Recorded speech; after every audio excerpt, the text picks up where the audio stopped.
എൻ്റെ വീഡിയോ കാണുന്ന എല്ലാവർക്കും സുഖമല്ലേ? എല്ലാവരും സുഖമായിട്ടിരിക്കുന്നു വിചാരിക്കുന്നു. എൻ്റെ ഹസ്ബൻഡിൻ്റെ ബർത്ത്ഡേ ആണ്. സോൺസിന് അങ്ങനെ കേക്കുകളോടോ പായസത്തിനോടോ അല്ലെങ്കിൽ മധുരത്തിനോടൊന്നും അത്ര പ്രിയമില്ലാത്ത ഒരാളാണ്. ചിക്കൂസ് ടൈം യൂട്യൂബ് ചാനലിൽ നിന്ന് കിട്ടിയ ബ്രൗണിയുടെ റെസിപ്പി വെച്ചിട്ട് ഒരു ചോക്ലേറ്റ് ബ്രൗണി ഉണ്ടാക്കാനാണ് പ്ലാന്.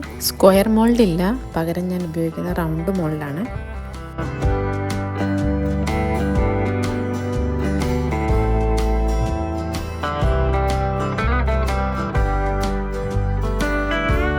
നമ്മളുണ്ടാക്കിയത് നമ്മൾ തന്നെ വിമർശിക്കുന്നത് ശരിയല്ലല്ലോ. അതിനൊരു കമൻറ്റ് പറയാൻ ഒരാൾ വേണ്ടേ? അതിനിവിടെ എൻ്റെ മൂത്ത പുത്രൻ ധാരാളമാണ് കേട്ടോ. കുറേ വർഷം മുമ്പ് ഇഡ്ഡലി പാത്രത്തിലുണ്ടാക്കിയ ഒരു കേക്കിൻ്റെ അവസ്ഥയാകുമോ എന്ന് എനിക്കൊരു ടെൻഷൻ ഉണ്ടായിരുന്നു. കാണാൻ അത്ര ലുക്കൊന്നും ഉണ്ടായിരുന്നില്ലെങ്കിലും സംഭവം സെറ്റായിരുന്നു കേട്ടോ. എന്തായാലും കട്ട് ചെയ്യാൻ നേരത്ത് അപ്പായ ഓൺലൈനിലുണ്ടായിരുന്നു. ആ ഉണ്ടക്കണ്ണ് വിരിഞ്ഞതിൽ നിന്ന് എനിക്ക് മനസ്സിലായി അവനത് ഇഷ്ടപ്പെട്ടു എന്ന്. വീഡിയോയൊക്കെ കണ്ട് സബ്സ്ക്രൈബ് ചെയ്തൊന്ന് സപ്പോർട്ട് ചെയ്യണേ. താങ്ക്